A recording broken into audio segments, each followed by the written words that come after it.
Mä olin jinksi, saakeli. Arcane Season 2. As you can tell, I'm dressed up as the redheaded sister. Excuse my amazing, outfit. I don't really usually do cosplay kind of stuff or anything, so I have no idea. I bought like a wig for about $10, tried to braid the hair and all that. Obviously, you can tell that I'm Jinx, right? Like, obviously, I have fucking issues. Who doesn't? I want to be completely honest about this. I watched Arcane Season 1, and originally I wasn't interested in it. Came out at a time of like weird shows in general, right? And it's like I don't even really know the gaming world is set up in at all. I have no idea. League of Legends, I think, right? I didn't know who these characters were, what they're like based on, what the point is. I have no idea. I have a cat here, by the way. We're babysitting a cat, or cat sitting, I suppose, and he was bothered because he wanted to climb behind my fucking monitor, and I was yelling at him, and now he's like, and he's seen me record before, but he hasn't seen me with a wig before, so he's probably a little bit confused. What the fuck is this even doing, right? Yes, thank you. That's why I'm recording. I can move myself a little bit. You can go away. I guess I'll just keep going even when the cat is here. So I don't know. That's my bottle. Yes, I'll close the lid. Thank you. Visually speaking, I think the art style is very interesting. I like it. I think it's like unique and well done. And as I started watching it, I started getting pretty interested. I'll give you a quick point. I liked the show. I really liked Arcane Season 1. It sucked me in. It was so much better than I ever expected. So surprising, well done, super interesting. I think its strengths were the characters, the arcs, generally the writing, and the atmosphere, the world building, right? Super interesting. Hot takes. In my opinion, the strength of Arcane Season 1 was not the combat. I don't think the fighting was the best quality. I'm saying that in my humble opinion, the fighting had a lot of like moments that generally kind of bother me. And just to emphasize this, I'm somebody who grew up watching movies and shows with my dad, and he was one of those people who was so overly critical. He would always tear every single little thing down. And so I don't really want to be like that, but I still like to criticize. It's fun. It's fun to think about things and analyze them and stuff like that. I don't expect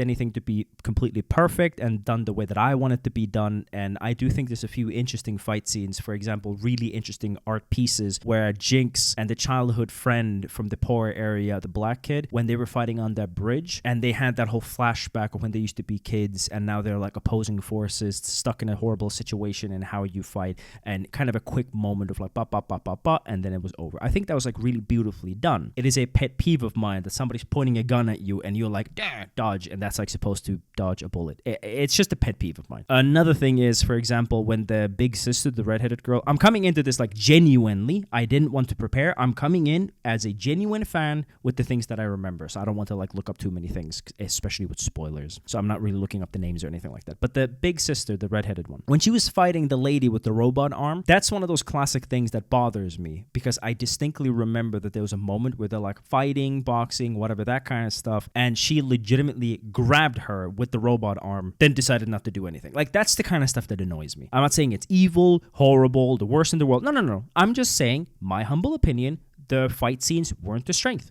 The strength was the characters, their arcs, the world building, the writing. That's the strength of this, and the animation style. The fights are fine. They usually serve a purpose of a story, so through that, they're fine. It's just the choreography isn't the best. That's like my hot take. Then the other hot take is that this is a super diverse show, right? Like, as far as that goes, if you want my very honest opinion, I think this show, Arcane Season 1, is very left-leaning. Obviously it is, right? Because nobody really cares if something is right-leaning or left-leaning or liberal or this or that. That's not really the point. The point is it a good piece of media, right? Is it entertaining? And Arcane Season 1 was entertaining. It was well done. I don't know why my microphone is like peaking so much. I have to like lower it a little bit. And I actually got interested in Arcane Season 1 because I saw of a guy who was talking about femininity in Arcane and masculinity in Arcane. And I saw the video about masculinity, and he talked about like there are these emasculating moments for men in Arcane, but despite that, they can still rise up and do a lot of act, right? Because that's the problem. Like woke stuff is usually they will take away the agency from the men. Like that's what it is to be woke. It's not just including something and being exclusive and including stuff and diverse. That's not what woke is. Woke would be more about excluding something, taking away the agency of somebody, very clearly having a bias for this and not for that. So Arcane is like one of the most like balanced So that's like my whole rant about like season 1, about how much I like it. It is very interesting. It is very challenging. It's really unique. I like the characters. I like the arcs. I like the universe. I like the world. And it was quite emotional. That's in a nutshell. But season 2. So where were we left off? We were left off in Jinx losing her mind, building more weapons, attacking the family, and she killed people, right? She shot that rocket into the building where it was like all of those people were like collecting there, and her sister failed essentially and couldn't save her. So we were left in a very crazy situation, and she killed the guy, the father, right? Like the father figure. So we're left in a very crazy situation. So I really am not sure where we're going to go with this. Who's alive? Who's actually dead? Is the guy dead? What is going to be the journey and the point of all of this? I really don't know. But I hope it's going to be really good quality, that the acting is going to be good, animation good, storytelling, world building, characters are good, because the season 1 was fantastic. So let's go follow Jinx. I'm the Finnish Jinx. Vittu saatana perkele. So let's go and watch season 2 of Arcane, episode 1. Thank you. It was so emotional, the first one. There was so much drama there, you know. Oh, the explosion. I think that was when the Jinx shot the I'm waiting for her like whole half to be gone. I guess that's the point, right? Like, we're like going through like grabbing her and being there like, is she okay? Okay, she's alive. That's a classic like war thing, that showing the Jinx's bomb there. So a lot of the leadership is dead. Oh yeah, and he was like in the middle of like kind of trying to take control and unify everybody and all that kind of stuff. And she was like trying to kind of guide and help, but also take control. And there was that whole thing: is she in control, or is he going to be able to be in control and all that? Oh, were his parents there or something? And she was the warmongering one who was like, yeah, of course we have to go to war. And now they were attacked, so she's gonna think she has the right to do whatever she wants now, I think. Yeah, that bromance. What the fuck has he done? Is that the mom? Yeah, that mom. I hope it's gonna be good. I hope the story's gonna be good. I hope the characters are gonna be good and make sense. To the creatures who did this. Yeah, it's gonna be a whole discussion now. They're gonna generalize all of the people down below to be evil. War mongering. Even though it's just one woman who did it. It's hard to argue against that. What is she doing here? And especially when they were doing a lot of research earlier and they didn't get any answers. 2 to 1. We invade. Ooh. Is it only those 3 now? Such force must be a final resort. That's kind of fair. Agreed. It's kind of fair. You gotta have more aces in your sleeve, right? And at least like minimize the damage. That makes sense. Yeah.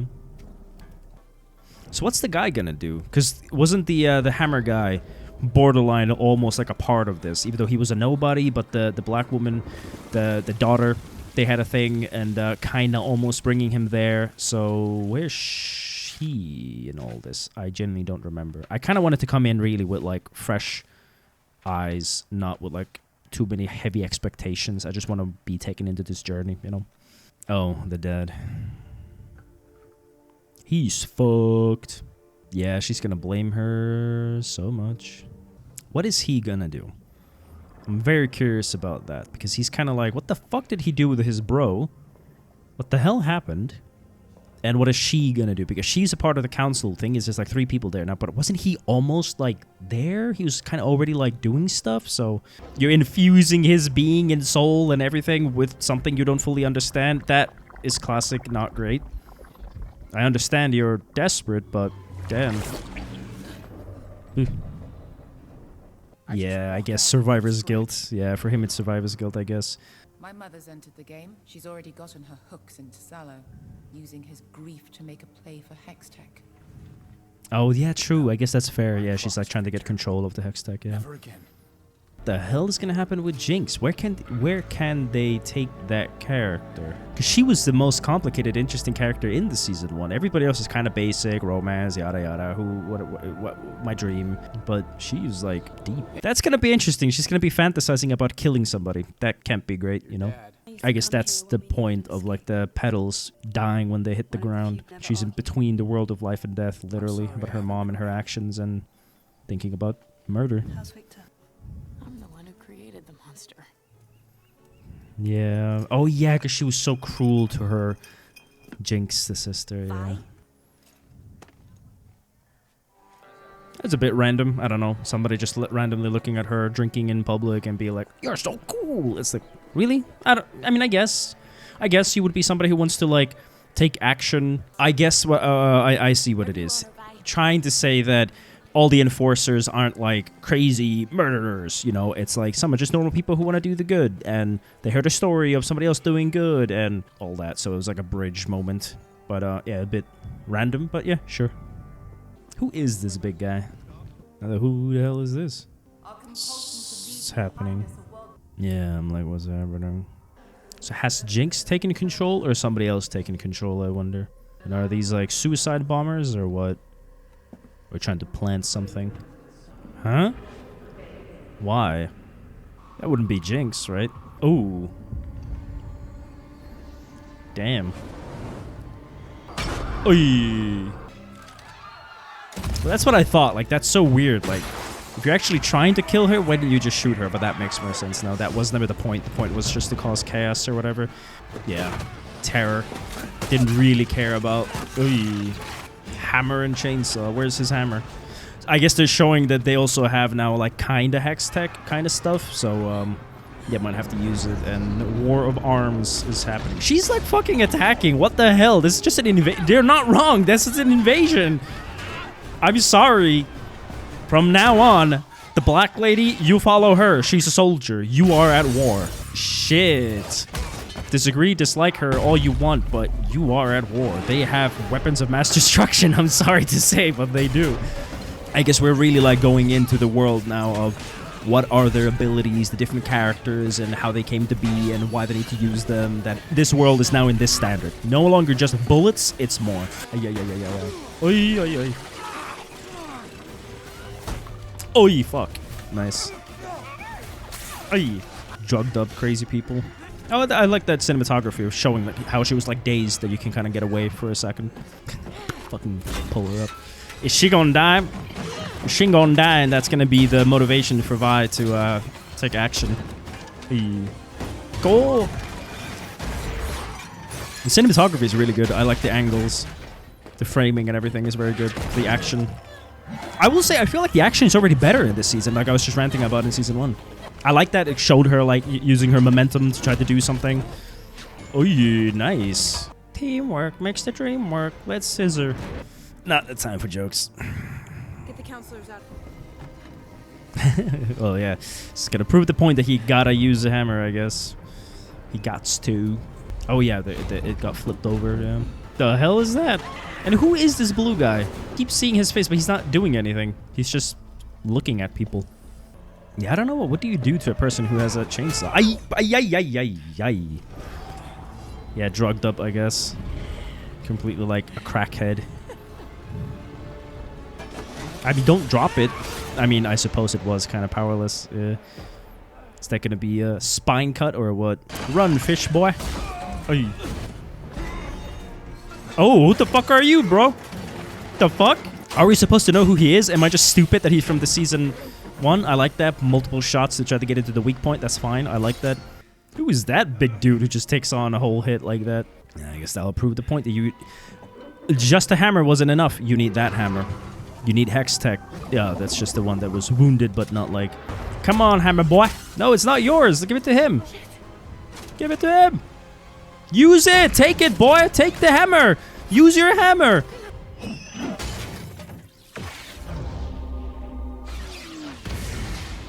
What was this? What happened? What is that? Oh, the black ladies people, I think.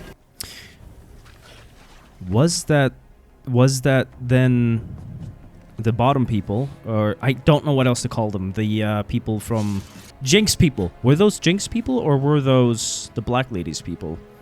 Because that was highly convenient. That was very convenient that they just come along and just win. That was very convenient for them.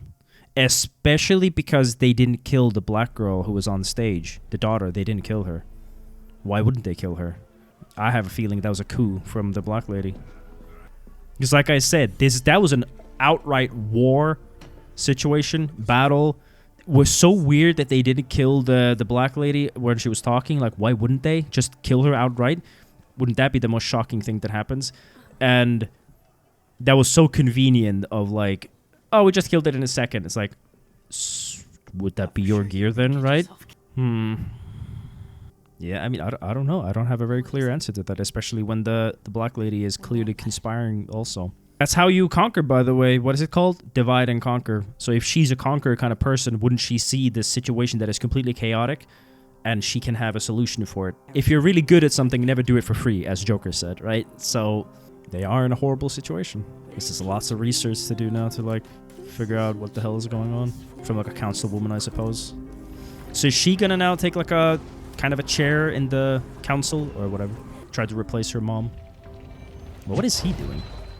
It's too convenient. Exactly. Somebody from the inside could do it. From someone up here. We can't afford Yep, any more instantly look at her, so I'm not if we do wrong. not defend ourselves with hex. I mean, I guess it's also very convenient to blame her, but... So she's like... strike team into zone with 3 objectives. Oh, she's got updated gun now. Snapper. I mean, I guess they do have, like, this special forces kind of stuff now. And who are these people? I want to know. I mean, I guess that's also... that's not bad that she's also... I don't know. Is that good or bad? Because she could be playing... Oh, she took the badge. She's a part of that now. So he isn't a part of this? He's not doing anything? I guess he's wounded, but... what the fuck? Okay, it's good quality. I like it. I'm interested to see where it goes. I think the biggest plot lines are gonna be Jinx. What the hell is she doing? The warrior woman vying for power behind the scenes. There being a lot of chaos, so who comes in and takes the power is gonna be the big thing, right? And then while also the cripple boy in the mirror thing with the magic kind of stuff probably becoming more corrupt and gonna have some kind of crazy thing that he might do. So it's kind of like the general, the city, and the upper city, below city, what's gonna go on with them. I think it's interesting. I think it's. I think the fighting was actually a lot better. The cinematography has, not the choreography has improved. Like I said, that a lot of the actions and everything made a lot more sense, and the momentum made more sense. Little details like when Vi was on that big dude, and she had to kind of like do a little thing with her legs to like really try to get the momentum up because the huge monster was obviously bigger and heavier. So it's just these little things I do enjoy. I really like the cinematography when the blacksmith guy was grappling with the chainsaw, and he like bopped her with the elbow and ripped the thing, and like on her scratching her face and all that. That there are a few moments of like days where like she kind of lost track of where he was and stuff like that. I think that was well done from like that character's perspective of like what the hell is going on. So that kind of stuff is like, I think that's clearly improved, which is a good thing. Building upon the characters that was there, building upon the story that was there. My only thought is, am I wrong for watching this show without reminding myself what happened in season 1? Because I distinctly remember season 1 being so captivating and so the characters and Jinx and everything, you know, it was so character heavy, to be honest. Like season 1 is so character heavy, and as it is, if I don't even remember everything completely, so I'm kind of considering maybe I should just go and rewatch season 1 a little bit as well. But generally speaking, I think it looks fantastic. The budget seems to be great for the animation, the lighting, the framing, and everything is really good. Of course, it's like now in today's world, watching it again, it's been like years since season 1 came out. Clearly very leftist, and that's one of those things that I'm not going to like hyper focus on some things or harp on something, but as the whole point is that this is a commentary, I'm talking about something, I want to experience it and kind of review it and talk about my feelings and thoughts. I'm not gonna shy away from commenting something that is completely obvious. In this world, obviously, all the most powerful beings are women. Like, let's just be real. The most war-hungry people are women. Like, the strongest are women. The most militaristic are women. The people who want to fight are women. Like, let's just be honest about this. Like, one of the only, like, biggest, like, balanced characters they've, like, thrown in is the big dude who was the drunk guy, who, like, physically is just full of brawn and, like, capable of stopping a huge monster. Like, that's obviously, like, the big thing that they threw in there for balance. Beyond that, like, especially now the task force, it's like just women, right? And the people in power are all women. Beyond that, I don't really have a problem with it. It's just something that's very noticeable. Curious to see where the blacksmith guy goes. I think, if I had to make a guess, I think the first half of this show is honestly going to be very woman-centric, and I actually think that the later season is going to be more male-centric. That's like my guess, because just because of where the characters are. And I don't think that's like a conspiracy. I don't think it's hateful. I think it's just what the situation is you have Vi, who's stuck in between. You have Jinx, who clearly is crazy and just created chaos, where the chaos situation is because of Jinx. She killed the leader of the underground, and then she attacked the leaders of the upper world, right? Like, Jinx is the reason why there's chaos. So of course you're going to go after that, right? And then you have Vi, who is in between, and then you have the militant girl, the sniper girl. I'm horrible with names, by the way, like just in general, like even in real life. So don't take that personally. That's not a character hate thing. Her now being stuck in this situation that her mother, who used to be a part of the council, died, so she's just stuck in this situation now that she has to, come up. Then the black lady just is this power woman, the warrior woman. Then her daughter being in the council, that whole thing. So it just is a lot of people who happen to be women in this situation who are like, okay, what's going to happen next, right? But I think in the later half, somewhere there's going to be the moment of the hex tech is going to be a huge theme. Obviously, the person who knows the hex tech is the blacksmith guy, and then his bro, the cripple guy who's stuck there. And obviously, that's going to be a big theme. So I actually think like halfway through, we're going to get into a lot heavier male character moments. That's just my guess. Is there any kind of special issue with it or anything? No. But is it of note? Yes, it is very clearly of note that all of the leaders and the most powerful characters right now are women. Everybody who's taking action is a woman. Like, let's be real about that. Like, I don't like it when people act like they don't see it. Especially when the reason why I'm coming in with this, analyzing this and saying it out loud is because I've been watching a lot of Boondocks, and Boondocks is obviously a really interesting show. It's kind of like South Park. It goes into a lot of like social commentary, quite frankly, with a sense of entertainment. And when you get there, everything that is done, the length of every single cut, every single shot, every single character, every single line that they do serves a purpose of entertainment and making you think and shock you and all that kind of stuff, right? And I think Arcane is also one of those things where you cannot look me in the eye and tell me that they have not made specifically and precisely designed to be the way that they want it to be, while they want to show whatever they want to show and still have some kind of balance. And the word balance is important here. But I think it's very good. I think it's super character driven. I actually feel like I might watch the last episode from previous season to like really hype myself up. And I wanted to come into this with a clear mind and not have too much expectation, because I think that can ruin things. But now that I know that it is literally picking up where it left off, I kind of want to relive a little bit of like what happened previously, But it's a really good quality show. I'm curious to see where it goes. I wonder what Jinx is going to do, as she's one of my favorite characters in it. So I can't wait. Thank you very much for watching. I'm going to go and watch episode 2 now. Thank you.